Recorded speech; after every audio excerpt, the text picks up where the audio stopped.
let me tell you a story about arguably the baddest boy in all the Forgotten Realms. An emperor who burned his own cities, a mage who fueled his magics with the souls of his own subjects, and who made the peasant railgun meme real. A lich who currently occupies the stolen body of a college girl. A great worm's undying nemesis, one of the most vicious enemies of elven kind, and the realm's biggest unicorn hater. This is the story of Shoon the Seventh.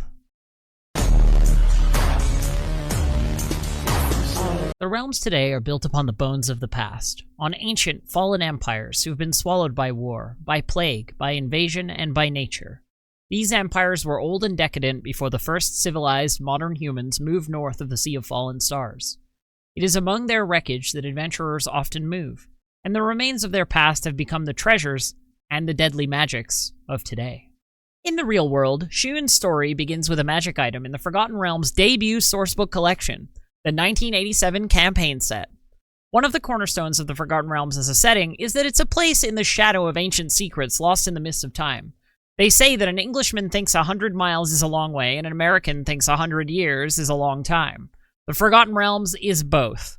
Its wild horizons vanishing into the distance in every direction, and the roots of history running deeper into the dark than you can possibly see. So every land, kingdom, city, and nation described by the setting, Waterdeep, Tethir, Cormyr, Calimshan, was probably founded on the ruins of some older, mightier civilization that was in turn the successor to something else. You can follow that thread all the way back to the ancient human empires of Netheril and Imiskar, the former of whom managed to accidentally destroy the goddess of magic, and the latter of whom used magic to bring humans to Toril from Earth. And before them, there were the empires of elves. This rabbit hole goes deep. Before the elves, there were dragons, who the elves all but exterminated, and before the dragons, there were the creator races of legend, the Aerie, the Batraki, and the Saruk, all of whom existed during the prehistoric Days of Thunder when all the landmasses of Toril were one big supercontinent, Meroboros. And even that isn't the beginning of Toril's history. Rather, it marked the end of an ice age known as the Shadow Epoch that followed the devouring of the realm's original sun by Dendar the Night Serpent. And there was history prior to that too, possibly involving aboleths. One of the ways the Forgotten Realms tells story of its towering, dizzying, and often dark fantasy history, beyond just exposition, is by sprinkling the land with the surviving fragments of those forgotten heights of power and glory. Legendary artifacts and labyrinthine dungeons now fallen into disuse, ripe for picking over by scheming villains, avaricious treasure hunters, and brave heroes. And one of those artifacts, one of the first such artifacts published, is the Tome of the Unicorn. Sages and bards of the realms know that the Tome of the Unicorn is the long-lost grimoire of the Mage King of vanished Iltkhazar, a vanished realm that lay in eastern Calimshan some 900 years ago. The Lord Most Mighty Shoon. Shoon is said by some to survive today as a lich. The tome is said to contain many spells found nowhere else, including means of creating a permanent gate between the planes of existence, and the means to create golem armies. The details of Iltkhazar were pretty vague at the time, and the name would eventually come to refer to other things, but the idea of a mighty mage turned lich called Shoon would endure. We even get a little setup for a mystery which mentions another location that would get fleshed out in subsequent fiction. Who stole the book from a hidden library in Ruithim?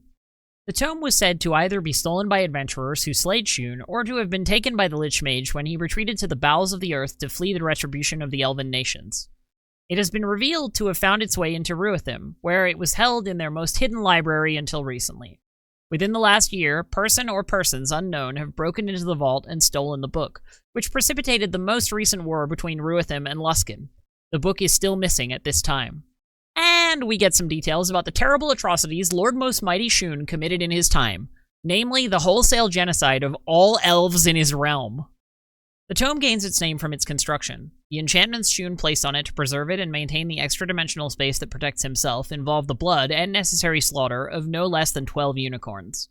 This act alone earned Shoon the revolt of the elves in his own realm, which he crushed only by slaying them all. Druids of Faerûn still speak in derision with the phrase, "Spill the blood of the unicorn, would you?" referring to this evil deed. For his part, Shoon is unrepentant. Long ago, when confronted about slaying the unicorns, the then Lich shrugged his shoulders and said hollowly, "I still exist. They do not." And finally, we have a broad strokes outline of Shoon's characterization. Shoon will not speak, but if communicated with by Speak with the Dead, psionics, or magical ESP or telepathy, will prove dryly cynical, cold-blooded, uncaring, but quite knowledgeable of long-ago doings and of magical lore, and is lonely. He'll converse calmly and willingly, even as he attacks those he's speaking to. Sounds like a charming character. Still in first edition, in the sourcebook Empires of the Sands, of which Calimshan was one, Scott Herring expands some of the fluff from the Tome of the Unicorn into a short treatment of the Forgotten Realms which gave rise to it, namely the Shoon Empire. It also clarifies that Iltkazar is the name of the current province of Calimshan from which the Shoon Empire ruled. It was only 1,300 years ago that the Shoon Empire, now called Iltkazar, came into being. The Shoons were a grand and glorious empire, and their excesses were the foundation of Kalashite snobbery today. They grew wise and powerful in the ways of magic, and ships and caravans bearing the Shoon flag traveled across the Forgotten Realms. Shoon, a particularly powerful mage, created a book of great power during this time called the Tome of the Unicorn. The exact location of the tome has been lost to time, but since the book is around 2 feet by 3 feet and made of pure metal, it is likely to still be around. Somewhere. Then, 900 years ago, the Shoon Empire vanished. A great magical upheaval was at first suspected, but the wise and learned mages of other lands dispute this claim, saying a force that great would have disturbed magical powers and beings throughout the Forgotten Realms, and that didn't happen. Sages who have studied the Shoon at great length have reached no definitive conclusions, but the most popular theories today center around a plague or disease decimating the population. We've got the broad strokes. In Calimshan, there used to be a big empire ruled by a bad emperor, your classic wizardly overlord, after whom the empire was named. This carries over into 2nd edition, with the Forgotten Realms campaign setting naming the city of Shoon in the Shoon Empire, later the Shoon Imperium, ruled by Shoon, Lord Most Mighty, Shoon, Shoon, Shoon. Now called Iltakar in Calimshan, the city of Shoon bloomed at the same time that the Standing Stone was erected in the Elven Forest. It was named after its powerful mage king, who was supposed to have created the Tome of the Unicorn. 400 years after its founding, Shoon was in ruins, for reasons unknown. Volo's Guide to All Things Magical in 1996, which has as its conceit that it's an in-universe book full of misinformation written by Volo and later edited for accuracy by Elminster, would expand on that earlier plot thread about the theft of the Tome of the Unicorn and add a new MacGuffin. We also get a name for that library in Ruithim: the Green Rooms. It is known from ancient tomes found in the ruins of Shunark, the capital of Monrativi Teshimir, that the living gem was employed by the humans of the region as they slowly settled down and began to build the Shoon Empire. Shoon VII, the last great ruler of the Shoon Empire, apparently discovered the living gem in the years prior to his nation's downfall, but it's unknown whether the gem was a factor in the empire's collapse. Shoon is believed to have survived the destruction of his empire, first as a lich and later as a demi-lich. A long-lost grimoire of Shoon, known as the Tome of the Unicorn, was stolen in the Year of the Prince from the Green Rooms, the great library of the palace of the ruling house of Ruithim, where it had been secretly stored for centuries. The tome is believed to contain an extra-dimensional space containing Shoon's undead remains, and the tome may act as the Lich's phylactery. Subsequent events suggest that the tome was stolen by agents of the adventurer wizard Sean Tharavin of Calimshan. It's believed that Sean struck an unholy bargain with the Demi-Lich in exchange for information about the living gem's location. The current location of the Tome of the Unicorn is unknown. But take note that in all these tells so far, Shoon is still a singular guy. This all changed with the sourcebook Empires of the Shining Sea, published in 1998 and written by Stephen E. Shend and Dale Donovan. It added a lot to the Shoon canon. More is recorded of this dynasty of ruthless, talented rulers than most know or hear. Before they strode the world as conquerors, the greatest notoriety the Shoon name had was as a bloodline seemingly well-suited to magical study. A family of well-placed Vizards, sages, and scholars, the Shoon spread across Memnon and had a few members in the nearby Tetherian city of Maratma. From Maratma came the first rulers of the dynasty, the ever-ambitious Akbar el-Shoon, a fourth son of the third Sabalad of Memnon, a relatively minor branch of the family, but one whose ambitions would outstrip those of his entire clan combined. For starters, Shoon isn't just one guy. That's too much Shoon for one Shoon to Shoon. It was a dynasty that all started with a Kalashite wizard called Akbar Shoon during the 5th Age of Calimshan. Akbar was a student of the Tetherian princess turned wizard turned advisor to the court turned queen regent Rinda Ithal, who'd taken the throne on behalf of her grandson after the sudden passing of her brother, King Garanor Ithal of Tethir. 3 years prior, Akbar had married the 5th daughter of Kalimshan's Pasha, arranged for various palace intrigues to thin the ranks of his family, then just straight up had the rest of them assassinated, leaving him as the only available candidate for the throne. How convenient. Bold move, Cotton. Let's see how it plays out. Meanwhile, back in Tethir, the nobility were uncomfortable with their new regent, mostly because they'd never had a queen before. So, in a pivotal moment for the history of southern Faerûn, Akbar decided to throw his lot in with his old tutor and married his granddaughter, Arameria, to her grandson, Prince Nishan, to create a Crusader King-style alliance between Kalimshan and Tethir, which shut her nobles up immediately. They couldn't revolt or contest the succession, or they'd be facing down both their queen and their extremely wealthy neighbor and most important trading partner. Akbar obviously had another scheme cooking up. His first plan was that Arameria would be his agent in the court of Tethir, but she was kind of a nice person and bonded immediately with her new grandmother-in-law and tutor, Queen Regent Rinda. To make matters worse, she was a better student than Akbar had ever been. She became estranged from her evil grandpa and went no contact with basically everyone except her beloved younger brother, who was also estranged from the family. Said brother, Amal, arrived in Tethir one day to find the entire Tethirian royal family slaughtered. Akbar was doing the same thing he'd done with the last Pasha of Kalimshan, slowly working his way through the Tethirian line of succession until only the younger brother of the wife of the prince remained as a candidate for the throne. Akbar sent his armies and advisors to restore order and assist with stable governance during this tragic time, you must understand. And at the same time, Akbar was stirring up infighting amongst the nobility, so they'd be too busy to contest this even more sus succession. But Amal, predictably, was having none of it. Screw you, evil grandpa, I'm gonna be a good king. And so he was. Amal was a decent person, and tried his best to resist the grasping influence of his evil grandpa, faithful to his deceased older sister to the last. Eventually, Akbar's Crusader King-style chain of assassination schemes reached its climax when a new advisor arrived in Tethir's court, Akbar's great-grandson, Amal II. Unfortunately for the king, Amal II was his lawful heir by Tethir's lore of succession, since he himself, without spouse or issue, didn't have any other possible succession. It was an offer he couldn't refuse. He was too much of a good guy to just chop off this obvious villain's head on sight. Soon after Amal II arrived, Amal I passed away mysteriously. Yeah, these things happen, probably not worth looking into, and Amal II assured the nobility of Tethir that his name was also Amal, so the crown passed to another one once more. They could only look on in horror as Amal immediately surrendered the kingdom to His Imperial Majesty Akbar Shoon I. This was the Palpatine moment, though the Empire wouldn't get its name until the mantle passed to his successor. I'm skipping over a lot of detail here, even though it doesn't seem like it. It was a bit of a head-scratcher trying to piece together exactly who was related to whom and in what way, and what the grandmother of your great-grandnephew is to you, and most of these people don't have a Forgotten Realms wiki article, and then apparently there's also an Akbar Shoon the Younger, but he was assassinated, and then the text says that Amal II passes away to disease. Akbar the Younger seized power over Tethir directly, but isn't Akbar the Younger friggin' dead? Like, that's gotta be a typo. But then another paragraph says that Akbar the Elder died before bringing his dream of the Shoon Imperium to fruition. So, is Akbar the Younger who does it?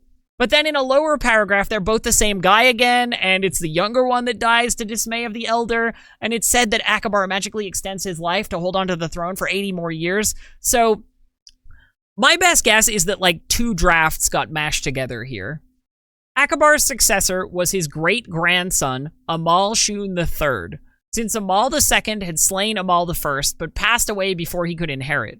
It was Amal III who proclaimed that his empire was to be called the Shoon Imperium, and it was Amal III who named the head of the empire as Qysar, meaning emperor or overlord, which is a strange choice of word for designers to use because it's clearly in the vein of many linguistic descendants of Caesar, such as the German Kaiser and the Russian Tsar, or the Arabic Kaisar. But there was no Julius Caesar in the Forgotten Realms, so presumably this is just lifting for terms of aesthetic purposes, maybe even a copy-paste of the Ottoman title. After all, a lot of the cultures in D&D settings are just copy-pastes of a garbled theme park version of some real-world culture, just like how most D&D settings have a Fantasy Japan, or in the case of the Forgotten Realms, multiple Fantasy Japans. But back to Amal Shoon III. In the year of the Vow Manifest, 44 DR, the Qysar Amal III threw a spear off the Imperial Mount, and the gilded steel spear drove itself into the ground deeply. Qysar Amal III then proclaimed, "From this point we shall spread our armies across the lands, and all shall bow to Shoon or die. Around this spear an empire shall grow in my name and in the name of my fathers." And grow the empire did. Qysar Amal Shoon III begat Aelfal Shoon, whose 3 elder brothers perished in a classic hunting accident arranged by scheming nobility. He ascended the throne as Shoon I, and he was mostly known for building roads and also endless statues of himself.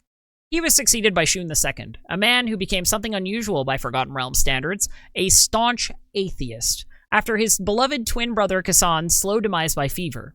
If the gods couldn't save Kasan, then what use were they after all? He adopted the newborn son of his niece on his deathbed, handing the reins of power to the Caliph of Kalimshan as regent.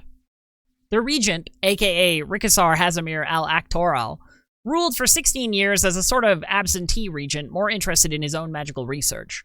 The moment his charge Shoon III came of age, Shoon ordered the immediate execution of the regent, who he didn't trust to go quietly. He handed his former regent's position of Caliph of Kalimshan to his younger brother, who promptly assassinated him for his much juicier crown.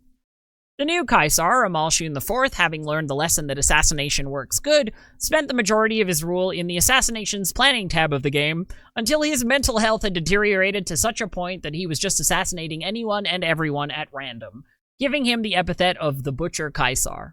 When his youngest brother came home after 15 years of learning magic, he attacked him with a magic item that would eventually become famous, the Silver Scimitar of Amal the Mad, and so his younger brother reluctantly blasted him off a cliff with magic. Qysar Amal Shoon V was, as it turns out, not only a wizard, but a wise and benevolent king. He was such a generous sponsor of the arts that he became known as the Artist Qysar, and he reversed the Empire's long-standing policy of the Ilmatari and churches in general, even going so far as to cast an epic spell across his nation, cursing any who would raise a hand against Ilmater's clergy after one of their monks saved the life of his only daughter. Ever since, the Ilmatari have debated whether or not he ought to be canonized as a saint of their faith. He lived to the ripe old age of 92 and died peacefully, handing the reins to his grandson. Amal Shoon VI was a man obsessed with military matters, the fighter to his grandfather's wizard, and he's mostly known for brutally putting down a Spartacus-flavored slave revolt. As he returned home, he was assassinated by his younger brother, one of the most infamous Qysars in Shoonak history. Whilst I was avoiding the notice of the Mage Lords of Athalantar, I spent some time among the hills and dales of the Shoon-bound Am and Tethir, as ye may know. Your Majesty, I shall gladly weave ye a tale or two I know about those old piles of rocks and their builders. Remind me to tell ye more on the heinous wizard emperors, Shoon IV, and his more abhorrent 3 times great-grandson, Shoon VII, for they were both evil incarnate. It's wild to imagine, but Elminster was a contemporary of our next Shoon, Shoon IV. He was only 29 years younger than the Sage of Shadowdale, and like the Sage of Shadowdale and his grandfather Amal, he was a wizard and a mighty one. Like the Sage of Shadowdale, he once participated in raising of a mythal, but unlike the Sage of Shadowdale and his grandfather Amal, he was a depraved necromancer and also the only non-elf ever to design and create his own mythal spell. The only other known record of a wizard's create mythal spell was penned by Qysar Shoon IV in the year of Black Flame, 229 DR. The Necroqysarus, as the Necromancer's 12-volume set of spell librams is known, was never recovered, so the exact details of the only known true mythal to be created by a non-elven wizard have never been studied. However, a horrific legend survives from that era that suggests Shoon IV survived the casting despite serving as the primary caster by draining the life forces of the 4 secondary and 4 tertiary casters instead of his own. The former group was composed of human courtiers the Necroqysar deceived into voluntarily collaborating in the raising of the mythal. The latter group consisted of 4 captive elven sorceresses, all of whom are said to still haunt the catacombs beneath the Imperial Mount as banshees. The mythal cast by Shoon IV over the Imperial Mount in the year of Black Flame, 229 DR, is one of only 4 known true wizardly mythals, and of course, the only non-elven one. The mythal over Mithranor is one of only 4 known wizards' mythals across the realms, all of which were developed by independent spells mimicking the high magic mythals they could study. One is newly wrapped around Mythglorak in Erlain, while another, slightly older than Mithranor's, rests upon the Imperial Mount of the fallen city of Shoonak in Tethir. The final Wizard's Mythal of Faerûn is left open for the DM's development and placement. Bear in mind that without direct and proper maintenance and care for the Mythal, it will fall to corruption more swiftly. So, what does this Mythal do? It makes it so that only necromancy spells can be cast on the Imperial Mount. Everything else might as well be in an anti-magic field. For most human wizards, raising a Mythal would be the apex of their magical journey, but for Shoon IV this wasn't nearly enough. He had drunk deep of the magic of elves, and now he would plunder the magic of dragons. He set his sights on a great ancient silver dragon named Rimnasarl the Shining, who laired in the Marching Mountains and had long opposed the tyranny of the Shoon Imperium. To tip the scales in his favor, he allied himself with a young adult blue dragon named Irlikrathagra, who I'm sure we won't hear from ever again. Shoon promised that once Rimnasarl the Shining was slain, Irlikrathagra could claim her lair and her hoard. In exchange, Irlikrathagra would exclude the Shoon Imperium from her hunts and prevent any other dragons from settling there. Irlikrathagra had been born in the Anarok Desert during the reign of the benevolent Amal Shoon V. She got a head start on power when, as a little wormling of barely 5 years old, she found and plundered an abandoned wizard tower that had once belonged to the ancient Imiskari artificer Hilather, who we now know as the present-day Mad Mage himself, Alistair Blackcloak. Together, the adult dragon hopped up on ancient Imiskari magic, the human necromancer hopped up on ancient elven secrets, and the entire army of the Shoon Imperium, that's a lot of firepower, managed to take down the ancient silver dragon. The benevolent Rimnasarl the Shining was no more. At which point, Shoon IV told Irlikrathagra that actually he was going to take the silver dragon's entire hoard for himself, so kindly piss off. See, Rimnasarl's lair contained not only golden jewels, but also an immense library she compiled over eons of magical research. Shoon just couldn't pass up the opportunity to add that magical lore of dragonkind to his own, and Irlikrathagra had very few hit points or resources remaining after the desperate battle. She couldn't fight the necromancer and his entire army now, after she'd done a lot of the legwork tanking Rimnasarl. So Shoon IV attacked Irlikrathagra and they fought. He thought her mortally wounded when she retreated, and then added insult to injury by publicly slandering her, boasting of his epic solo victory. He claimed he had defeated not one, but 2 great dragons, the second of which was Irlikrathagra. The blue dragon, he boasted, had arrived on the heels of his victory over Rimnasarl, intending to battle her ancient nemesis in a draconic duel that would have devastated the surrounding lands. Irlikrathagra took this personally.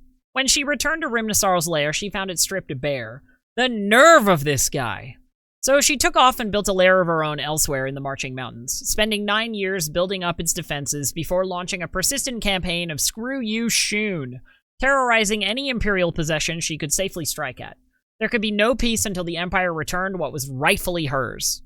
Meanwhile, Elminster defeated the Mage Lords of Athalantar and their puppet king Beluar, only to refuse the throne and abdicate in favor of his friend Helm Stoneblade, as recounted in the Ed Greenwood novel Elminster, The Makings of a Mage. And Shoon IV was at the top of his game, much to the dismay of his advisors. His insistence on the use of undead in the ranks of the Imperium's armies angered many generals. They suddenly had to incorporate priests or wizards with no previous military experience into their senior officers, since the clerics and mages controlled the undead troops.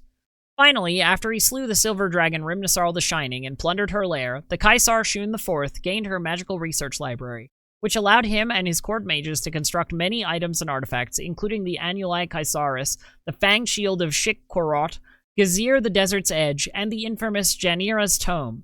The fact that he had added the accumulated knowledge of a dragon's lifetime to his own perturbed many wizards, priests, and military folk, who now saw his magical ability as running unchecked and unchallenged, and frankly unable to be challenged should he suffer mental instability like others of his line. Nothing could stop him now! With the power of ancient elven magic, ancient draconic magic, and epic necromancy, he would live forever as an invincible arcane overlord, an eternal emperor for an eternal empire. The whole world was his for the taking. Which meant it didn't really matter that his official heir was a woman now, did it? His advisors, of course, were utterly horrified. A woman on the throne? They worried too much. They didn't grasp the scope of his designs. Shoon IV had only ever produced one child, in his youth, long before he even rose to power. That child had taken 3 successive wives and sired a large family, who each sired a family of their own, but over the years they were slowly winnowed down by political intrigue until only one descendant remained. Shoon's great-granddaughter, Muna-ir-Oma el-Shoon. But his actual advisor's tiresome protests aside, she would never have an actual shot at the throne. He was a great necromancer after all. As his mortal body began to fail, he made preparations to transform himself into a lich. But this is AD&D 2nd edition, and the process of becoming a lich is not without its peril. To initiate the transformation, to break the link between his body and the spirit, and forge it anew between his spirit and the phylactery, the mage must drink a special potion that is highly toxic.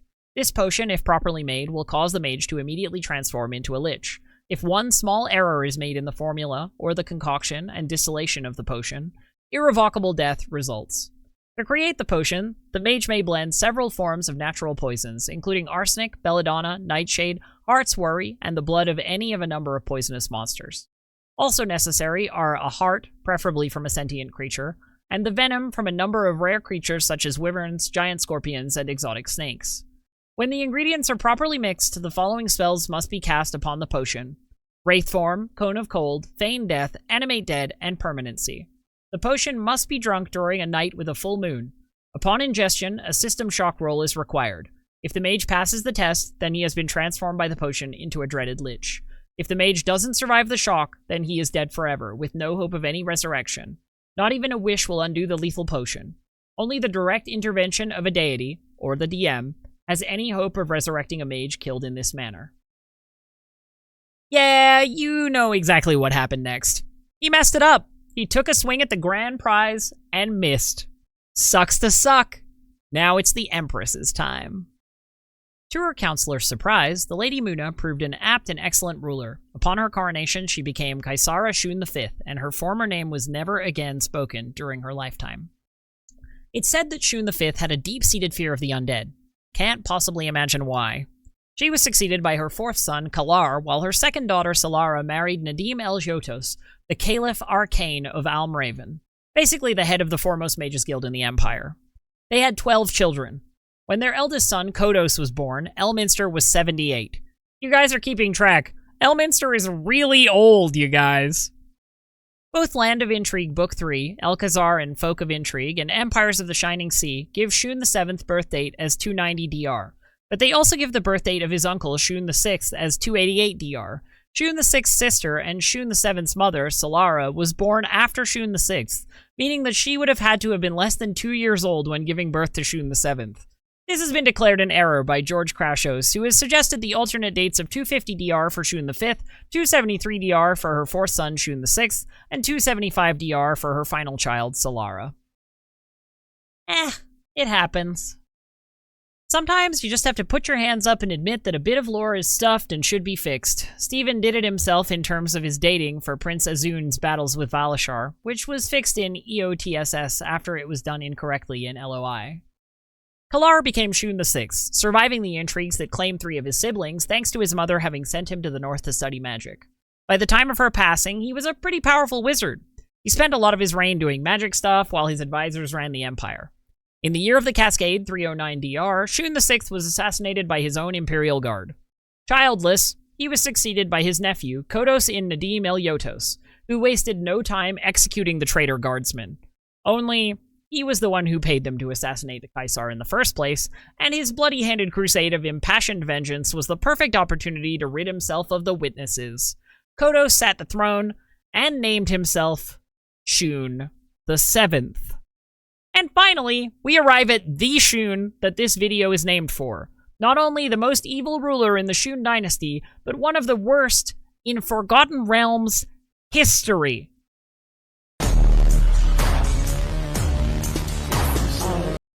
The most infamous of the Kaisars started his reign with bloody assassination, and that was only a hint of what was to come.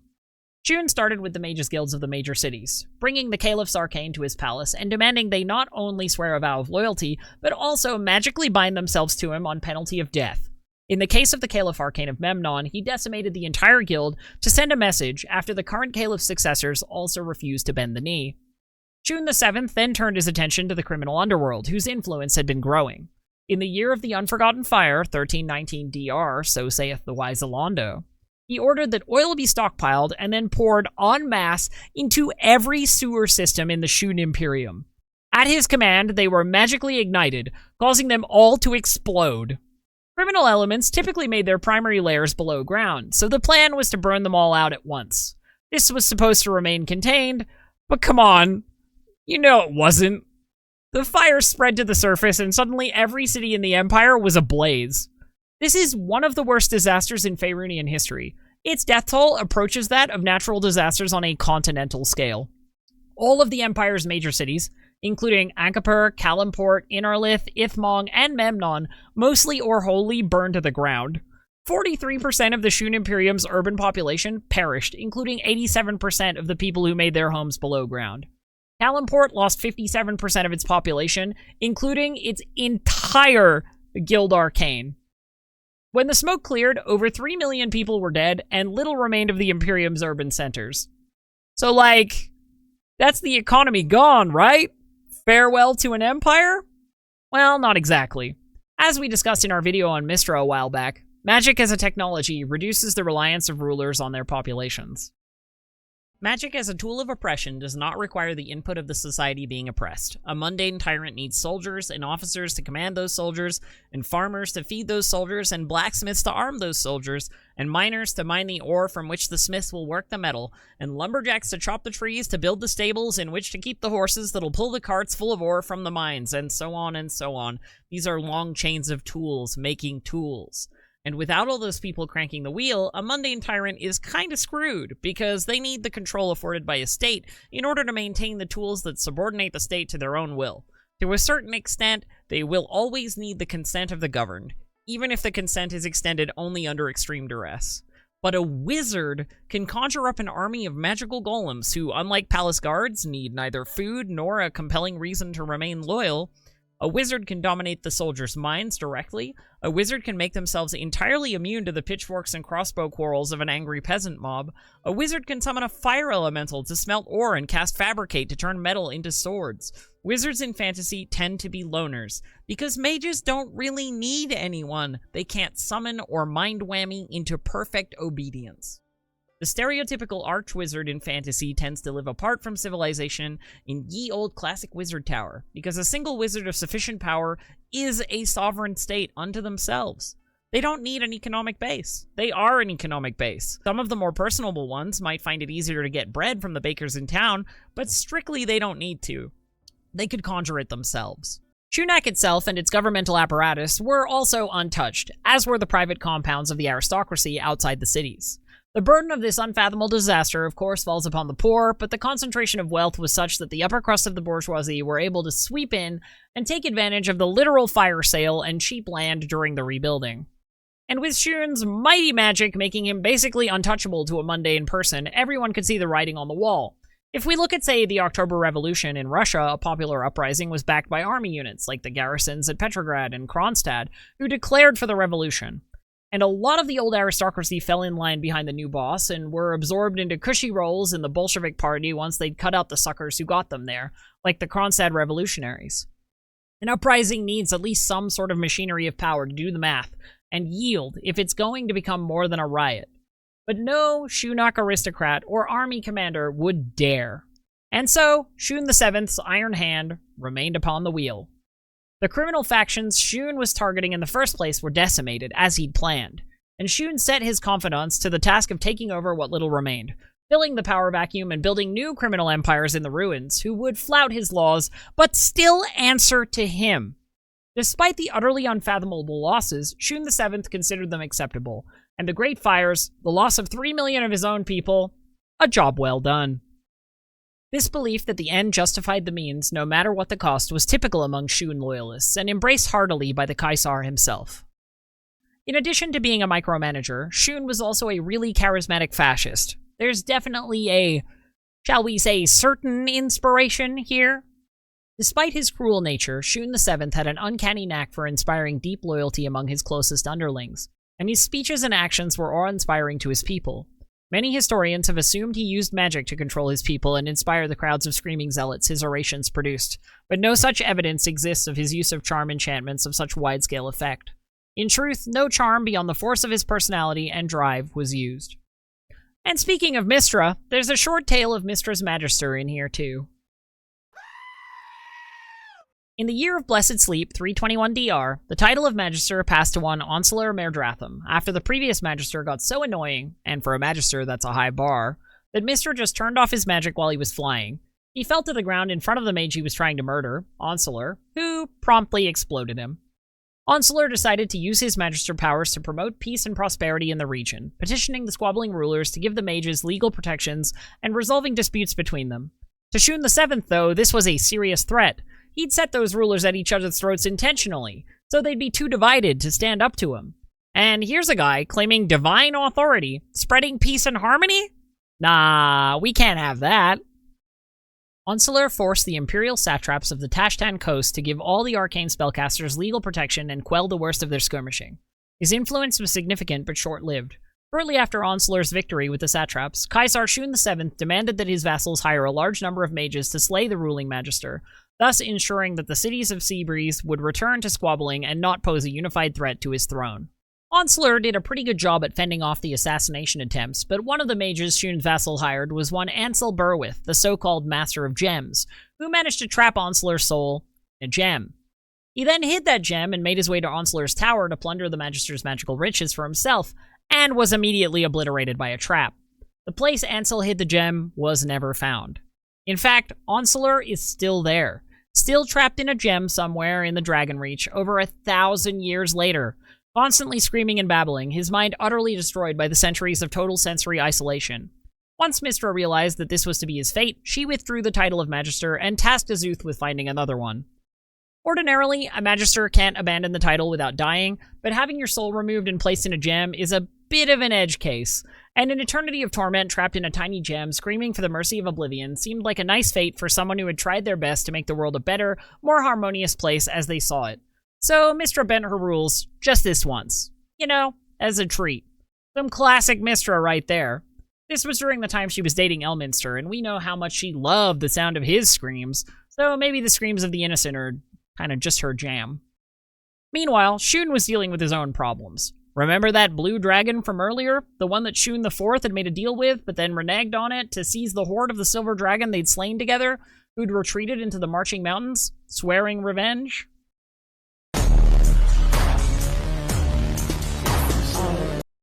By the year of 7 scales, 322 DR, Ericlithagra had achieved sufficient power to brazenly confront Shoon VII, the great-great-great-grandson of Shoon IV. She settled onto the Qysar Square before the Imperial Palace in Shunak and dared the Qysar to respond to her presence.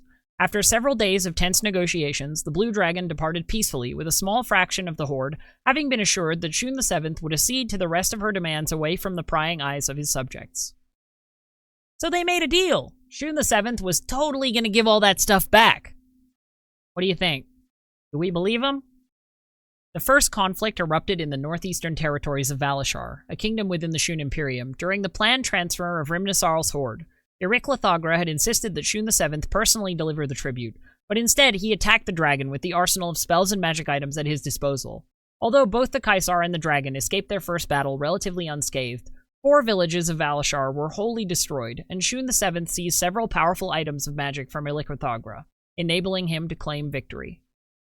Yet again, Ericlithagra finds herself screwed by a Shoon. He even manages to steal her friggin' clothes and jewelry. The nerve of this guy! And so began the infamous Sharp Fangs battles, a moniker Ericlithagra would pick up on account of her powerful bite attack. Put a pin in that one for now. The fights between Shoon VII and Ericlithagra were epic in terms of magic both of them wielded, the destruction they inflicted on each other and mostly their surroundings, and the utter unmitigated hatred displayed by them against each other. In each other, Shoon VII and Ericlithagra found an eternal nemesis, and boy, did they hate each other. May her body rot and her scales crumble as she slumbers atop the fruits of the Imperium. May her fangs grow dull and her wings wither as she drifts on the river of time. Irlikothagra shall rue the day she challenged the almighty Shoon, for I shall personally dine upon her flesh and gnaw upon her bones. My art will summon her to my throne and force her to bow down before me.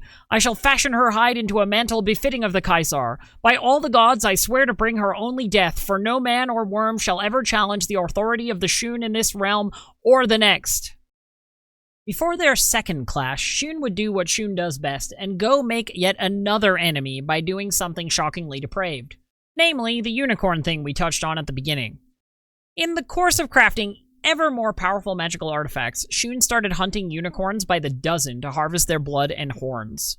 Many over the years have postulated that the Necroqysar Shoon VII planned all along to slaughter the unicorn herds of Shilmista in the Year of the Morning Horns, 355 DR, simply because their purity annoyed him. To be frank, Shoon could not have cared less about unicorns, or elves for that matter.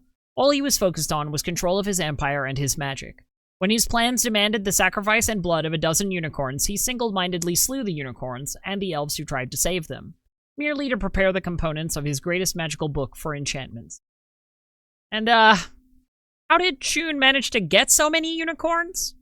Unicorn's Bane, another of Shoon VII's rings. This one is a specialized ring of teleportation that allows the wearer to name a race, species, or even a particular person known to the wearer, and teleport to within 1d20 plus 10 feet of that target. The item's only limit is that it only works within a 2-mile radius. This ring is how Shoon VII managed to find and slay so many unicorns so easily. Obviously, this incurred the ire of the elves. When they got in the way of his hobby, Shoon decreed that the elves must go. The elves of the Snakewood were nearly exterminated during the last century of the Shoon Empire. They had tried to save a small herd of unicorns from the magical clutches of the wizard emperor Shoon VII. The headwaters of the Serpent's Tail ran red with the blood of fallen elves as a result, as the efficient Shoonite legionnaires drove all the elves from the Snakewood at the emperor's bidding. Over a third of the 2 elven tribes of the forest were captured and turned into slaves in Shoonak, though just as many became the subject of horrific magical experiments of the emperor. Even today, the name Shoon provokes rage or fear when mentioned to an elf from any of the forests south of Durlag's Tower. This was a horrific genocide, on a horrific scale. The elves of the Snakewood were completely eradicated, and again, there's definitely a certain inspiration here. The River Rimril, also commonly known as the Serpent's Tail, since it emerges from the end of the Snakewood, flows east of Eshperda and into the Amstel River. This peaceful stream once ran red with the blood of Arendath's elves under the Shoon Empire. Trinkets and jewelry in the creek are sometimes snagged and pulled up on fishing hooks. Lands of Intrigue also notes that during this time, a terrible plague was spreading across the land known as the Leper's Curse, one of the symptoms of which was total anesthesia, which would progress to blindness and eventually total loss of all the afflicted individual's senses. A full 19% of the region's population perished due to the Leper's Curse, though practically a rounding error compared to the Year of the Unforgotten Fire. Shoon, however, was more interested in exploiting the disease as a weapon against the elven population. But not the way you'd think. He sent battalions of infected soldiers to clear elven settlements, soldiers with nothing to lose, doomed anyway, embittered by loss whose inability to feel pain made them even more able to fight, and to keep mechanically chopping up elves to the very last. This was a particularly bloody chapter in an ongoing pattern of genocide from the human supremacist Shoon Dynasty, and their predecessors, which had been going on for centuries. Shoon bears the responsibility for the callous slaughter and torture of millions of souls, on top of presiding over a massive imperialist war machine, but he was also turning up the heat on the pot that was already there. The Shoon emperors and the traitor kings of Tethir made the land of the south human-dominated as they are today. The elves of the Snakewood were eradicated, and those of Shilmista nearly so.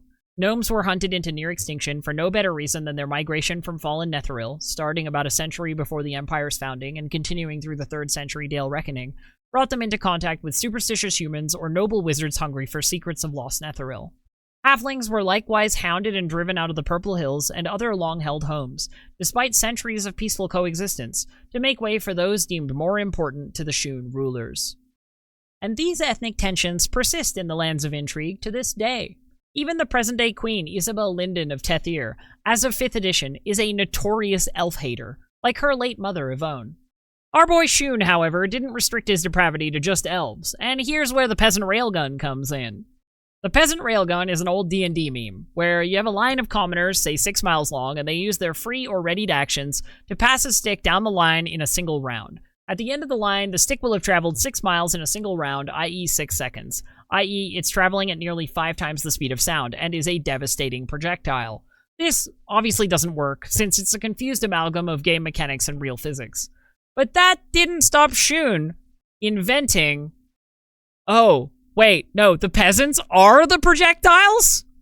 In his drive to destroy Necroqysar, maintaining his hold on the Imperium, and endlessly increasing his personal might, he created many awesome and terrible spells, including Soulfire, Kodos Eruptive Strike, and worst of all, Shoon's Villain Volley. Soulfire sacrificed lives to fuel arcane fires.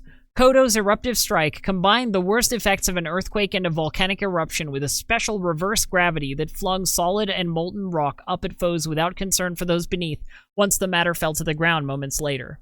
Shoon's Villain Volley transformed from 1 to 20 living beings into huge magic missiles under the caster's control. More than 500 peasants and slaves lost their lives in Shoon VII's later years to his use of this spell. All of these arcane inventions, and many others like them, showed a callous disregard for mortal life in general, and many of them also showed an almost sickening glee in twisting the flow of mortal life force, especially one inclined towards good, into raw, destructive energy. He would employ these terrible sacrificial magics during round 2 of the Sharpfang battles. Once again, we have a poor outlying region getting flattened by the collateral damage. But this time, the point goes to Necroqysar. The Year of Battle Talons, 358 DR, saw the resumption of open hostilities between Sharpfangs and Shoon VII. A battle that again visited destruction upon Valashar during a rare visit by the Qysar to the periphery of his domain. Some historians suspect that Shoon VII was deliberately trying to draw Necroqysar into battle away from the capital city of Shunnak. After recouping from her previous defeat, Necroqysar had assembled a veritable armory of spells and magic devices of her own. Even the Qysar's Soulfire spell, which ripped the life out of a dozen peasants and nearby soldiers to fuel a massive conflagration, could not stop the Blue Dragon from stealing his prized Staff of Shoon and claiming victory. There goes one of his precious unicorn artifacts! So, best of 3, right? In the Year of Molten Anvils, 366 DR, the last of the Sharpfang battles earned Necroqysar her common appellation, for the Blue Dragon shattered and nearly bit off the Qysar's left arm and right leg during the conflict. Shoon VII and his nemesis battled in the skies over Shunnak and among the streets of the slave city just outside the city center. More than 75,000 slaves died as a result of the battle, for both combatants possessed ancient magics and a hatred so consuming that they attacked with little thought of their surroundings. Neither combatant gave quarter, despite the Qysar's injuries and Necroqysar's shredded wings. The soldiers and other wizards of the Imperium drove off the dragon and tended to their leader, whose boastful oaths of victory rang hollow amid the ravages done to his capital. Yeah, round 3 was kind of a draw. So there he is, right? Right leg bitten off entirely, shattered left arm hanging from his body only by a few strands of grizzle, and this has Shoon VII contemplating his mortality. The injuries activated a whole slew of contingency spells he'd set up years ago, keeping him alive despite the trauma, but his reputation took a bruising.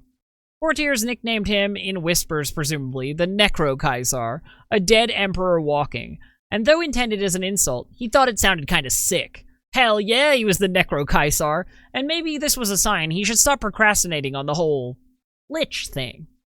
So, while he recovered and regenerated his ruined arm and missing leg, he made it known that he was near mortally wounded and completely incapacitated by injuries that just wouldn't heal.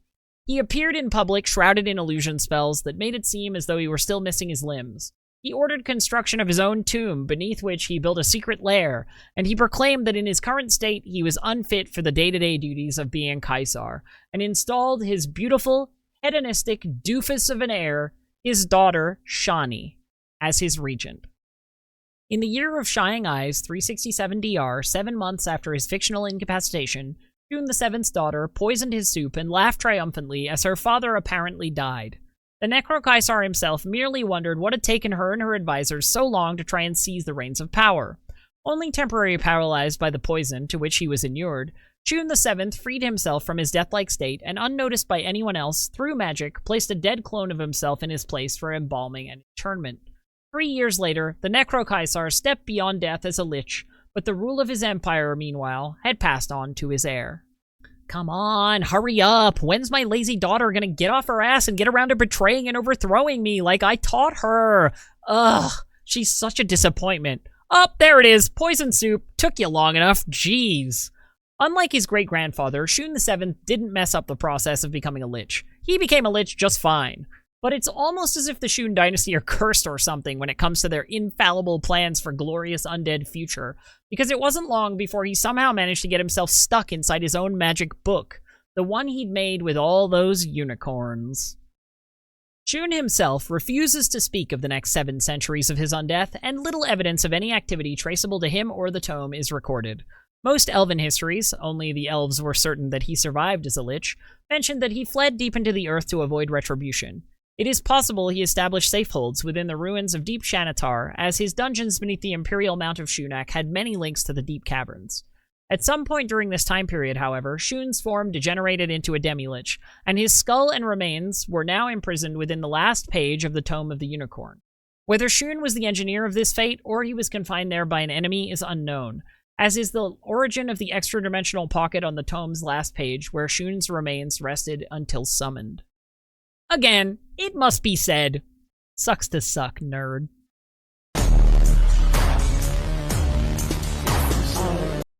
The Qaisara Shani was a pawn on the Qaisari throne for the entirety of her reign.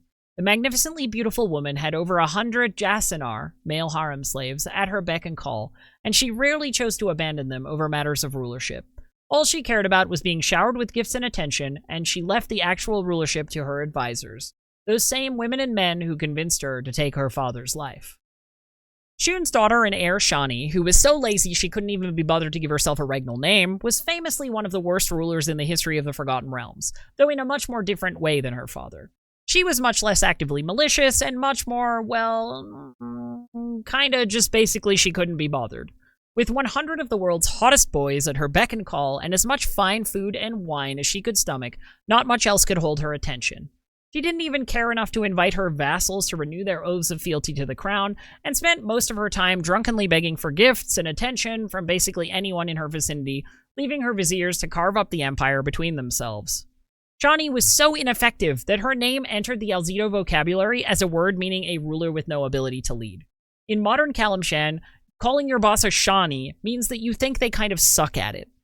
But Kalashite history is perhaps harder on Shani than it needs to be, because the end of the Shoon Imperium that she catalyzed, that wasn't exactly a bad thing, especially for the provinces. Its collapse was more bloody than it could have been, but in general, the death of an empire is something to be celebrated. Not only that, but pawn or not, Shani did slay one of the most evil rulers in all of Faerûn, and early in her reign, Shani pulled off a uniquely impressive feat of diplomacy where all other rulers of the dynasty had failed. She made peace with Sharpfangs. As a hedonistic party animal who herself loved gifts and craved attention, it turns out Shani was exactly the kind of person who you'd want figuring out the most thoughtful gifts to placate a vain, extremely pissed off blue dragon who has sworn centuries of vengeance against your family. Shani, prepared for the visit of Sharpfangs, offered Ericlithagra a small hoard in gems and magic, including the mastering of Amal V, Akabar's Battleblade Ring, Peraltar the Demon Shield, and 2 bottles containing a trapped Ifrit and a Djinn. Ericlithagra, in turn, recognized that Shani was basically Empress in name only, and was pleased to hear that she'd poisoned her old nemesis. She found the tale of Shoon VII's demise hilarious. She laughed so hard that it cracked the dome atop the Qaisar's palace. Plus, she was encouraged that under Shani's mismanagement, all she needed to do was wait for the Imperium to collapse on its own, whereupon she could recover the treasures she considered to be rightfully hers. Sharpfangs and Shani agreed to a tributary agreement, due once a century, and to be paid to Ericlithagra by the inheritor of Kalim's throne. This arrangement was still in force right up to the Spell Plague. The Silpashas of Kalimshan didn't like it, but they paid. They made a big song and dance about it, and Ericlithagra left the whole region alone for centuries.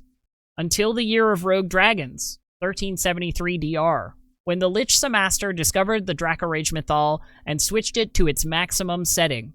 She, like most other dragons, went berserk. Though this wasn't the first time the Dracorage had overridden her reason, this time she managed to get all the way to Kalimport.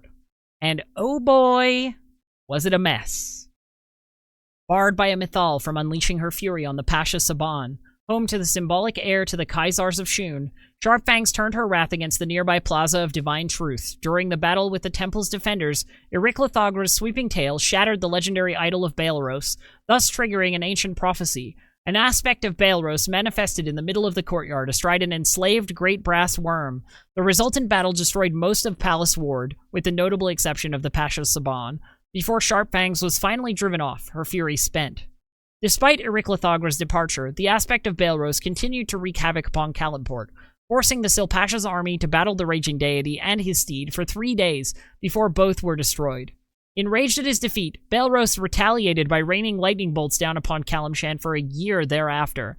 By the end of the Year of Lightning Storms, 1374 DR, the unending thunderbolts had gravely weakened the Silpasha's rule, and the rulers of Kalimport's other cities had regained a measure of their traditional independence. It really wasn't her fault, guys. The Draco Rage was, as we covered in my Corellon video, a grotesque atrocity perpetrated by the ancient elves. Sure, Ericlithagra is plenty evil. She loves to dine on the screaming children of good-aligned dragons, but one thing she's an absolute stickler for is keeping to her agreements. Her word is her bond. You cut a deal with Sharpfangs, and you do your bit, she'll always treat you right. And for a dragon, Sharpfangs is surprisingly humble. That's a high bar for a dragon. But in her many centuries of life, she's managed to divest herself of that classic dragon weakness, arrogance. She also shares a genuine, reciprocal bond of true familial love with her daughter, and is basically the unsung protector of She considers the whole nation her territory, but never hunts within it, and makes sure no other worm does either. In the early 14th century, Ericlithagra made an investment in a merchant consortium as the secret patron of a merchant by the name of Thays Selimchant, the man who would go on to found the Council of Six that ruled over for most of the 14th century. This basically made her a ground floor investor in government, and so a percentage of their tax revenues went directly to her. Unlike the Silpashas, who publicly bemoan the centennial tithe, leaders vastly prefer this smooth, predictable arrangement where they basically have an ancient dragon on retainer instead of having to constantly put out chromatic dragon fires at random. 5 stars, good attitude, great customer service, would snappy dragon again. Ericlithagra is also a prolific, if specific, patron of the arts, in that she hires legions of bards all across the former Shoon Imperium to tell her stories in song, the way she wants it told, to make sure everyone understands. This dragon is good for business. Basically, Ericlithagra is the dragon who's discovered that if you want to really grow a huge horde, ripping people's arms off and laughing maniacally, spewing fire and lightning everywhere is a woefully ineffective strategy compared to just doing straight-up capitalism. She's unbothered, moisturized, happy, in her lane, focused, and flourishing.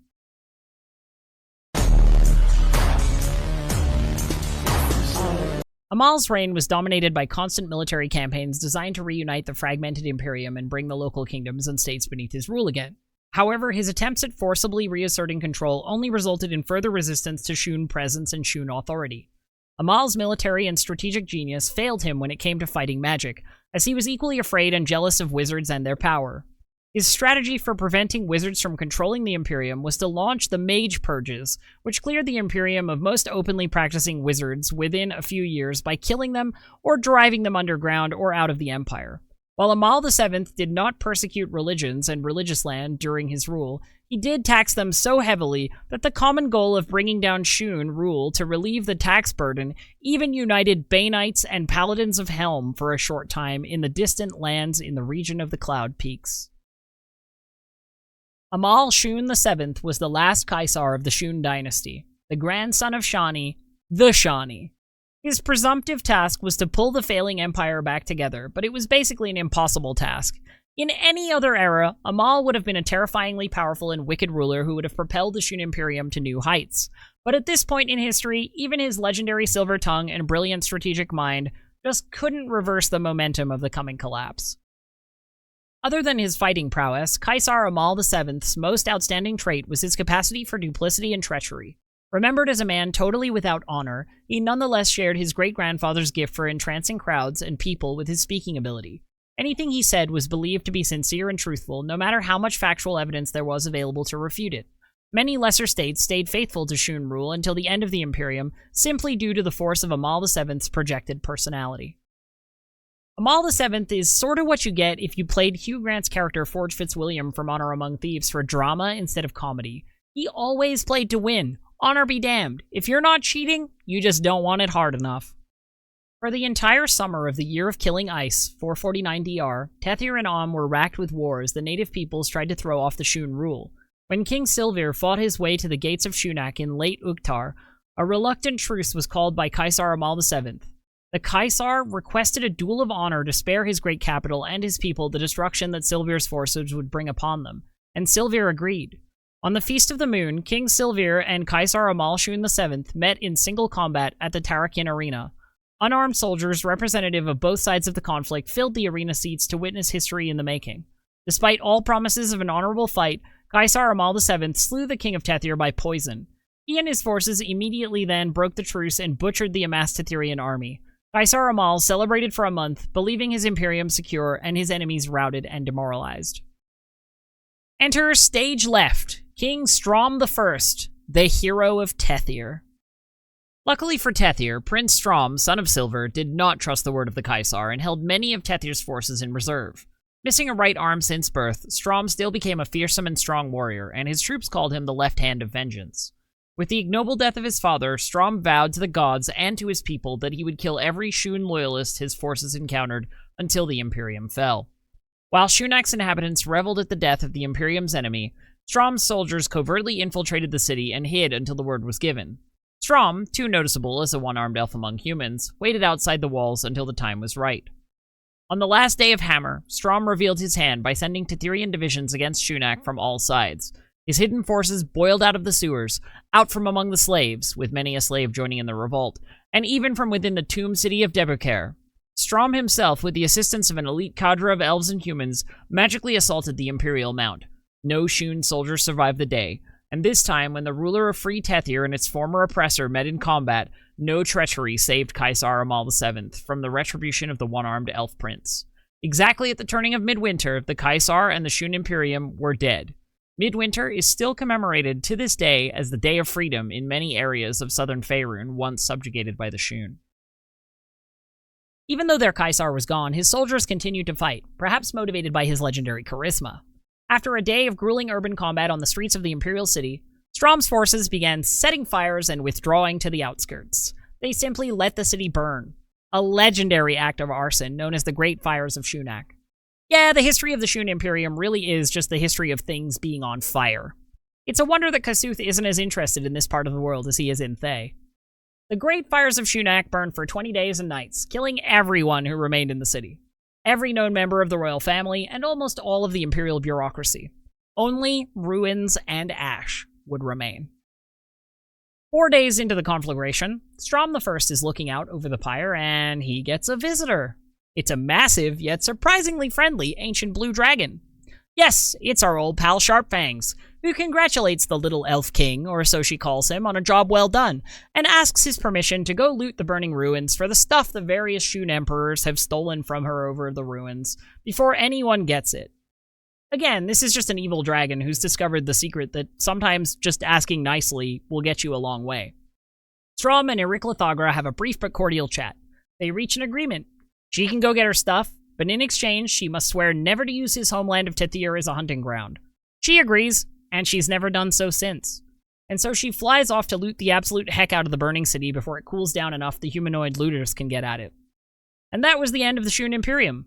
By and large, the cursed, terrible empire of a cursed, terrible dynasty. But as with all such ancient empires in the Forgotten Realms, they tend to leave a hell of a mess behind for adventurers to sort out. In the wake of the empire's fall, there's a slave revolt.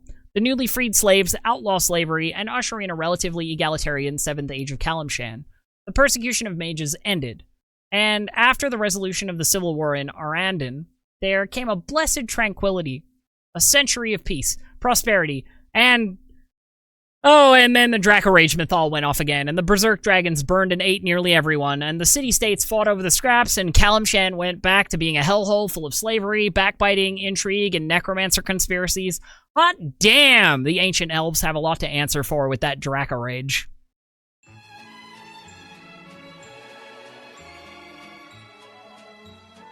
Centuries later, in the Year of Princes, 1357 DR, the Tome of the Unicorn was stolen from...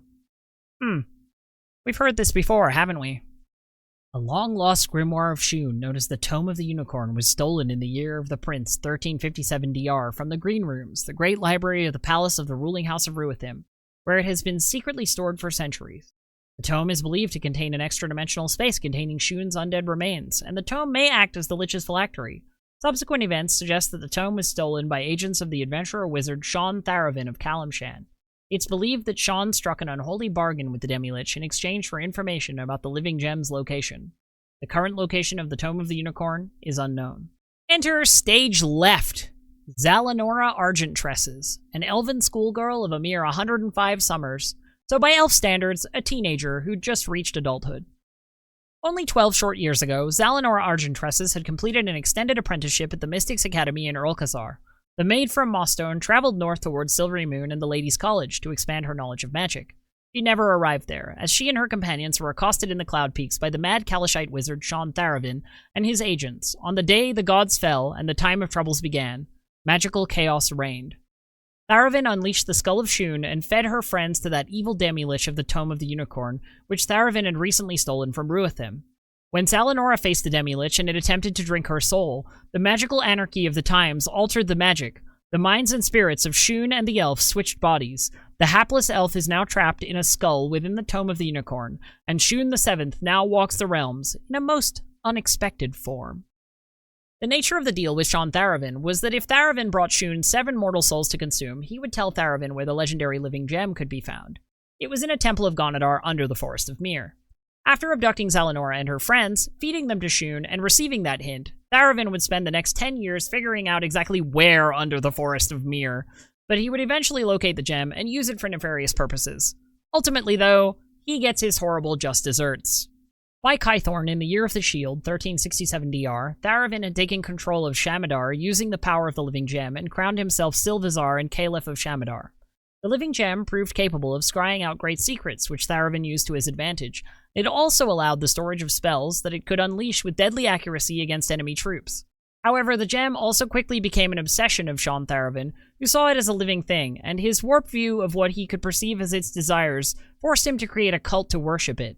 Sean Tharavin was subsequently soon brought low thanks to the archmage Yun Shalshamir's sacrifice of his life to power a curse that reduced Sean to a gibbering mouther of gargantuan proportions. By year's end, Tharavin was forced out of Shamadar and drifted lazily out to sea, vowing vengeance from dozens of mouths. Meanwhile, Shoon got to work orienting himself in this new century he'd found himself in. It also apparently took him 12 years to acclimate to his new form, which isn't really how gender dysphoria works, but fantasy writers don't understand gender. News at 11. Zalanora appears to be a neutral female elf wizard of 3rd level. In truth, she is a neutral evil human male necromancer of 36th level. Because of the unique magic that freed Shoon from the Tome of the Unicorn, he can tap the full magical potential that he built up over time, despite the limitations that normally bind elven wizards.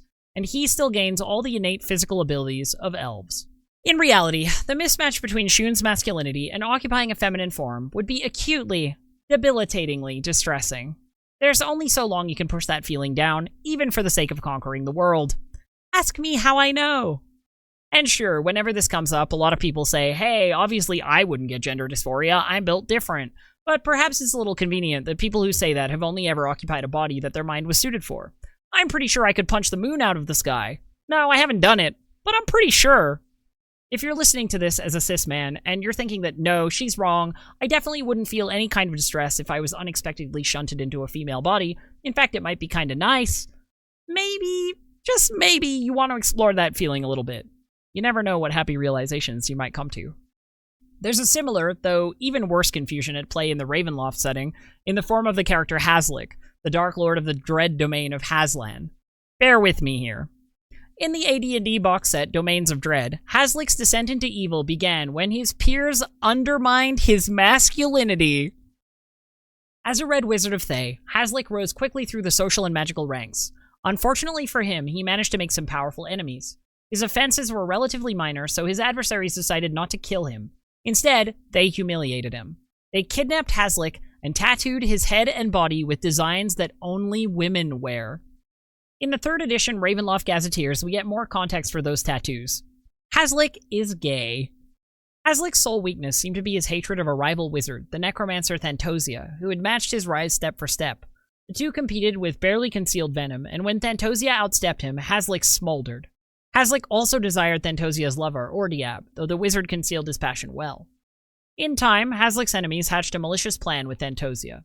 During a night of courtly intrigue, Ordiab approached Haslick, suggesting a tryst. The pair retreated to a locale, and Haslick succumbed to passion. Thantosia and Haslick's other enemies stepped forth, accusing Haslick of assaulting Ordiab.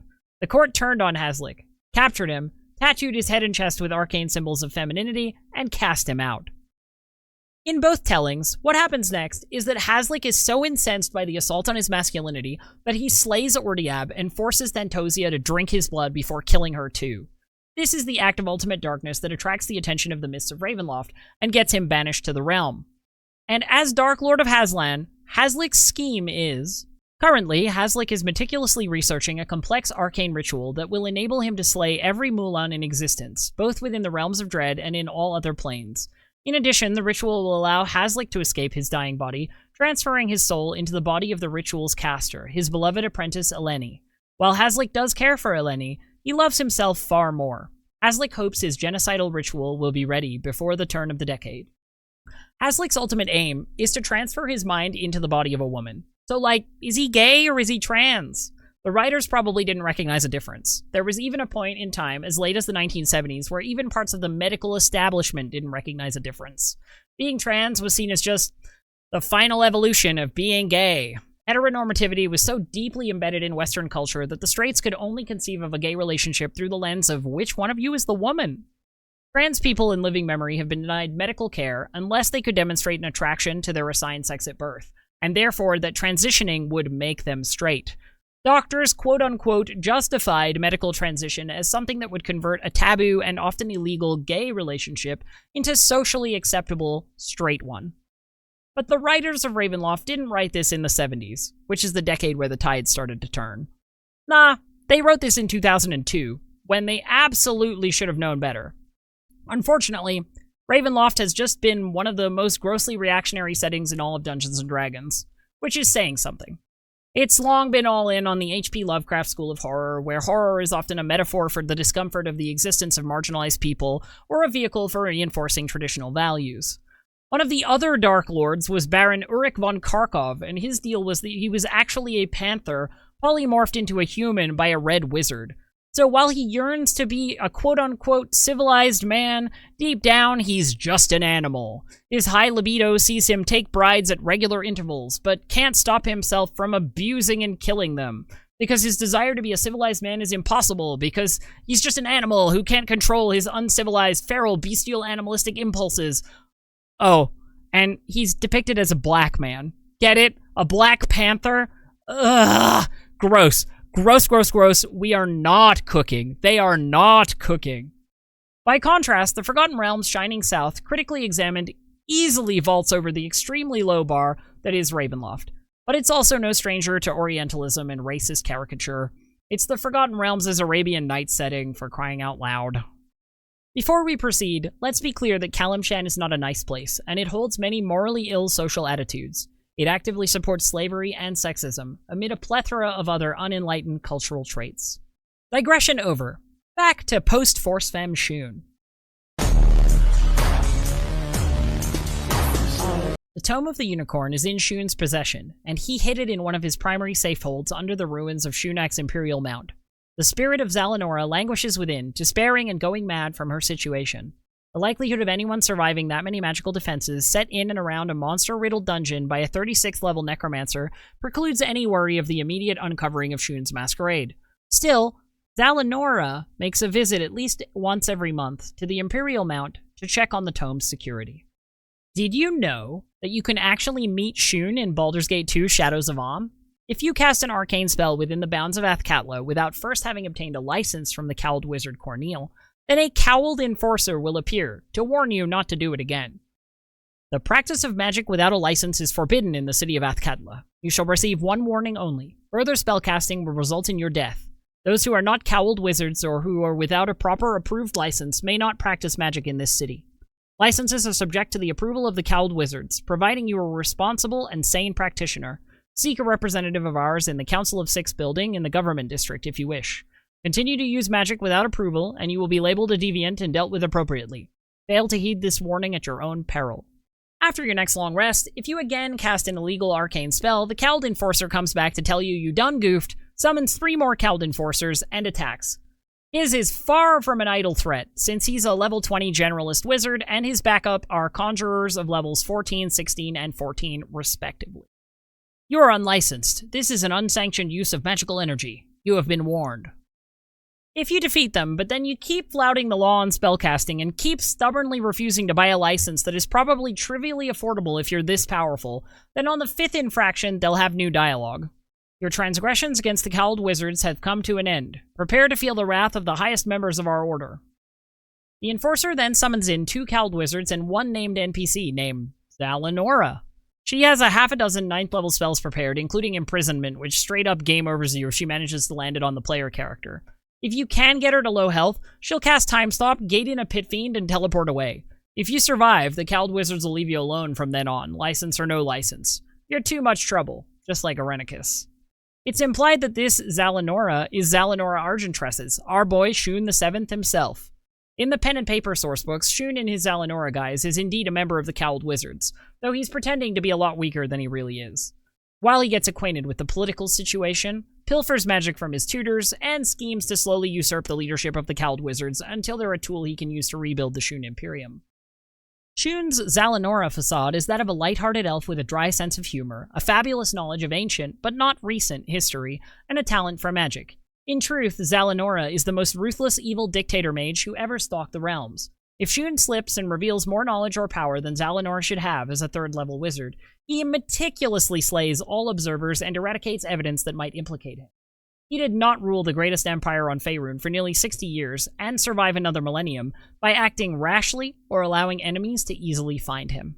He's well aware of the other secret factions in the region, namely the Shadow Thieves and the Twisted Rune, and he's planning to give them the classic fall in line or die treatment once he's regained his strength. Shoon keeps a number of lairs currently, though the only ones known to most are her apprentice's quarters with Lady Veritha Geldig's estate in Eshperda.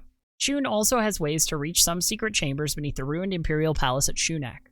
From these, he has secretly retrieved only an amulet of proof against detection and location, elven cloak and elven boots for his disguise as Zalanora, and a ring of mind shielding taken from his many caches of magic to protect his identity and true motives. He has lairs among all mountains and forests in the entire lands of intrigue, all undiscovered for the last 1,000 years. Lady Veritha has stressed to Zalanora the importance of using her looks and charms to woo other Cowled Wizards and gain knowledge and influence and power. Veritha sees the young elf as a way to gain inside information and influence for herself. Shoon is amused by these minor intrigues while he builds his influence among more than a dozen Cowled Wizards in Eshperda, Kagzula, and Esmeltaran. When the time is right, the fortunes of his mentor will fund a mercenary army or buy more influence elsewhere. Then, with the Cowled Wizards as his magical enforcers and shock troops, the Shoon Empire will rise again. For now, Shoon bides his time and allows Zalanora to be wide-eyed at all the attention she attracts. Meanwhile, the poor original Zalanora is trapped in the body of a demi-lich that was once the original Shoon the 7th skull. She's not in a good state. Even if freed, she's dangerously traumatized. Zalanora is nearly mad with fear and despair, and thus is an even more dangerous opponent. The skull moves quickly and nervously, and Zalanora's speech is rapid and raw with panic. She doesn't understand what's happened and is horrified of what this body is and what it can do. She cannot control it. Unless characters talk Zalanora to a semblance of calm, she randomly howls or drains souls in her panic. With each effect, successful or not, Zalanora wails in terror at what she's done. Zalanora doesn't go back into the book once free. The young elf, as a skull, continues howling until either death or another force releases her from this inhuman bondage. There's a suggestion in the book that Shoon would want to let Zalanora out to torment her, but is afraid that if Zalanora in his demi-lich body were to attempt to soul drain him in her body, it might reverse the magic and switch them back. He isn't willing to take that chance, so she's staying in the book hole. He periodically makes sure it's safe, but she's basically getting the same I have no mouth yet I must scream treatment as Onceler Merdratham is in his Gem Forever.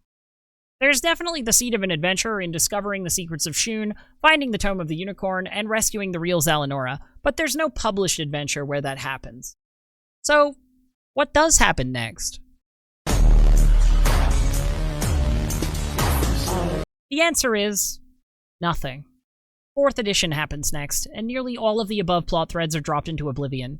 Shoon, Zalinora, and Ericlithagra never come up again.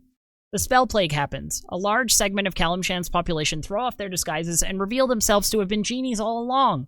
Kalimshan becomes known as the Spellfire Emirates and becomes embroiled in a war between Ganassi powers and its now desolate hellscape comparable to the irradiated wastelands of Mad Max. A character from Kalimshan, regardless of race or origin, has likely endured a life of constant threats. In 5th edition, things take yet another turn, because the history of Kalimshan is nothing if not a roller coaster. We get what seems to be the realization of Augury 22 of the Caliph Auguries. Let's hear it for the Phoenix Prophecies! As of 2nd edition, 14 of the auguries were believed to have been fulfilled by climactic historical events, and Augury 22 was one of the 8 believed by Elminster, who is metatextually commenting in the sourcebook, who have yet to come to pass.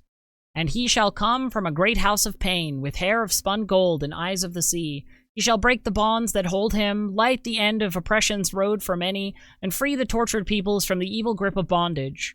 Elminster. This prophecy in particular has kept the hopes of thousands of slaves alive for centuries.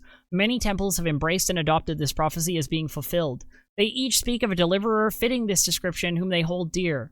Mystra herself speaks of him for a day to come, but his sire's sire is not yet born. Still, this prophecy of good is nigh, and I hope to see its dawn within my years. In the Swords Coast Adventurer's Guide, we get a little write-up on Kalimshan, and... Kalimshan. This southern land has long been the battleground for warring genies. After years of struggling beneath their Ganassi masters, human slaves arose to follow a chosen of Ilmater, at first using non-violent resistance, and then erupting in full rebellion following his disappearance. They overthrew the genie lords of Kalimport and Memnon, casting the remaining genies out of the cities and back to their elemental homes or into the depths of the deserts. Much of Kalimshan is in a chaotic place dominated by wealth, political influence, and personal power. Many pray for the return of the Chosen and the completion of his work. Others are learning to live together without genie masters, and grudgingly accepting the remaining Ganassi among them. No mention of hair of spun gold or eyes of the sea, so it's unclear whether the Chosen of Ilmater is an intentional completion of Augury 22 or just a coincidence stemming from the need to excise the uncomfortable topic of slavery from the playground. After the Second Sundering, lots of major historical events were driven by the Chosen of various gods, so it definitely fits. Auril's Chosen attempted to bring about an eternal winter across Icewind Dale, the Chosen of the Dead 3 kicked off the plot of Baldur's Gate 3, Cyric's Chosen was an innocuous, malnourished little girl, just try smiting her, paladins, and special shout out to Umberlee's Chosen being a level 20 epic kraken wizard, because the sea bitch doesn't do half measures. Imagine her sitting across the Divine Cocktail Bar from Tamora yelling, "You can't just make your Chosen a completely oblivious level 0 halfling named Curran Corvalin. Come on, you need to bring your A game here." 5th edition really didn't do a lot with Kalimshan, but 5.5 does. There's an entire chapter in Forgotten Realms Adventures in Faerûn about it. And in Kalimshan, things have never been so good. So good that the genre has shifted to a hybrid of steampunk and, strangely enough, post-cyberpunk? Kalimshan's recent embrace of mechanical wonder, first imported from the island nation of Lanten and innovated on by Kalashite artificers and crafters, has transformed life in Kalimport.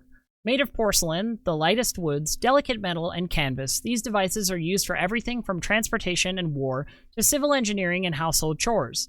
They allow Kalimport and other cities to solve magical problems without relying on the genie's magic.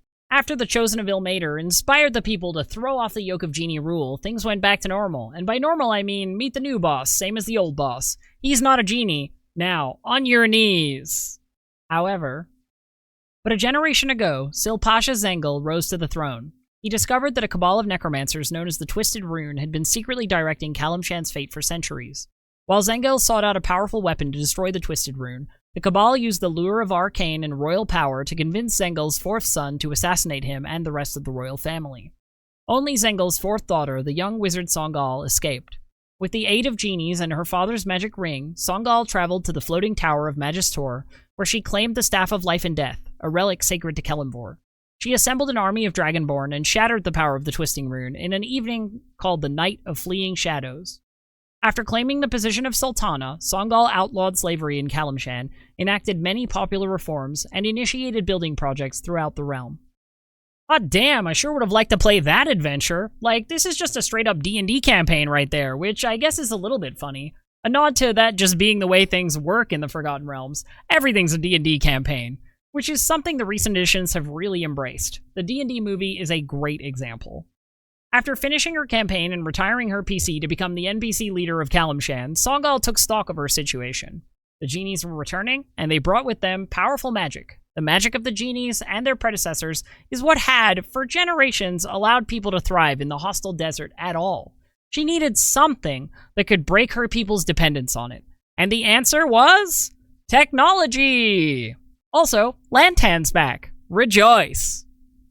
Darien Kaya is a gnomish inventor, artist, musician, and polymath. Although she studied under some of the greatest minds in Faerûn, including technologists from the nearby island nation of Lantan, she primarily taught herself through extensive research and tireless experimentation. A relentless optimist, she dreamed of a future made better by advances in magic and science. Darien envisioned a world where ordinary people could rely on machines to solve everyday problems, where citizens of Calimshan were freed from repetitive labor and dangerous tasks. In the world of Darien's imagination, magical machines handled life's drudgeries, leaving every individual free to pursue a life of creativity, education, and personal enrichment. But such miraculous machines wouldn't invent themselves. Darien had designs, but she didn't have the time, wealth, and workshop required to make these dreams a reality. This, however, is exactly what the Sultana offered to provide. Under the patronage of the Sultana, Darien presented a new invention to the court, a robot called Ado, who captivated them all when it saved the life of a courtier. Shut up and take my money, gnome Anton Sokolov! Before long, robots, termed mechanical wonders, had permeated every strata of Kalashite society. In Kalimport, most people do their grocery shopping by giving shopping lists to flying drones, which retrieve the requested items from a warehouse. Even the average commoner has humanoid robots doing their laundry and weeding their gardens. Their military sends much more intelligent clockwork constructs called nimble rights into battle instead of risking the lives of their soldiers. A combination of subsidies and fierce competition between workshops keeps their price within reach of basically everyone. They're living in the year 3000 out there! But these inventions are only really common inside of Calimshan, and considered oddities outside of it, though you might see one in, for example, the Day of Wonders, celebrated on the 3rd of Marpanoth in Waterdeep every year. So yeah, Calimshan is thriving, and the Twisted Rune are no more. But not a Shoon in sight. Where could he be? In 2012, Stephen E. Shen, the designer most responsible for fleshing out the character of Shoon VII, would post on Ed Greenwood's Candlekeep forums, expanding on what his plans for the character would have been, were he still involved with D&D's development under this brave new post-4th edition era. Unofficial musings, and solely my own. He's probably no longer on Faerûn if A, you take the 4th edition canon Return to Abir et al. Into account, with B, my long-term plans, which may or may not have ever gone into play for the character. I'd planned to ship him off to the Mazdakan continent to slowly but surely conquer without as much interference from gods or mortals. As that chunk of land is elsewhere, that'd be where I'd be writing Shoon/Zalanora stuff if it were up to me. Even so, any such plans of his/hers would only have become even mildly noticeable in current FR canon timelines, because he can afford to take the long view and only move/manipulate a pawn or two every few years and look at making major, for him and his covert plans, moves every 50 to 75 years or so. And even then, these plans would not be obvious moves to anyone who doesn't operate in centuries of planning/thinking. As always, your plans and your mileage and usage may vary. She is one of the better tools I left lying in the sandbox for GMs with which to play. Strangely, not nearly as many people have twigged to just how much potential for story, and chaos and blood and thunder and everything in between, lies in the ruins of Shoonak. Was I too circumspect with the story nuggets and plot possibilities there, or what? Steven. Sowing a few seeds to perhaps turn over some old idea compost that's been laying fallow since 1998 or so. Which is a good point. As of 5th edition, Mastica is back from Abir, which is where it was sent during the Spell Plague and basically all of 4th edition. So what's the deal with Mastica now? Prior to 4th edition, was colonizing Mastica. Brutally. They and the Church of Helm were committing all sorts of colonial atrocities out there under the guise of civilizing the savage native people. Though early source books sort of frame that as a good thing, because again, D&D and its creators don't have a great track record with this stuff. It's very uncomfortable watching white writers put into the mouth of a stand-in for indigenous people of the Americas that they're so glad to be colonized. Thank you so much. Gross. This might even be why Wizards of the Coast is so reluctant to touch Mastica now. Though there is one mention of Mastica in Volo's Guide to Monsters. It's vague. In the Forgotten Realms, Tabaxi hail from Mastica, a realm located far across the ocean west of the Sword Coast. The Tabaxi of Mastica are known for their isolation, and until recently, they never ventured from their homeland. The Tabaxi say little of why that has changed, though rumors persist of strange happenings in distant lands. I bet the Masticans hear rumors that things are happening in Faerûn too. Things are always happening. That's sort of how time works. Did you hear a giant brain and its fleet of spaceships basically flattened half of the city of Baldur's Gate last week? But speaking of Om's colonies, during the Spell Plague, all contact between Om and its colonies was severed. What happened to Helmsport? Because, you know, if Shoon in the form of Zalanora had made her way across the sea to Mastica, you know who has a lot of experience with imperialism and micromanaging a police state and oppressing inconvenient minority groups, and who also happens to have a lot of magic? Magic that could keep you, helm-fearing colonists, safe and prosperous in the absence of any possibility of help from the Omnian Imperial Corps? Here's an idea. What if the Mastica that came back in 5th edition is the Shoon Imperium reborn? It might take a little while for Faerûn to notice, but what if somewhere out there to the west lurks President-for-Life Zalanora Shoon of the United States of Mastica?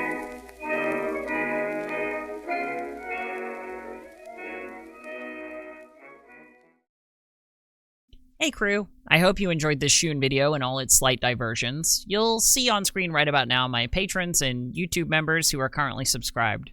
I want to give a shout out to the fact that I have a Twitch channel that you can see me on pretty often, and it's worth subscribing to if you happen to like live content. It's a little different than these videos, but you can come by and ask me D&D questions, and I'll do my best to answer if you want. There's a link in the description, as well as a link to my Discord server, which is another place you can get a hold of me if you want to. All right, I'll see you in the next one.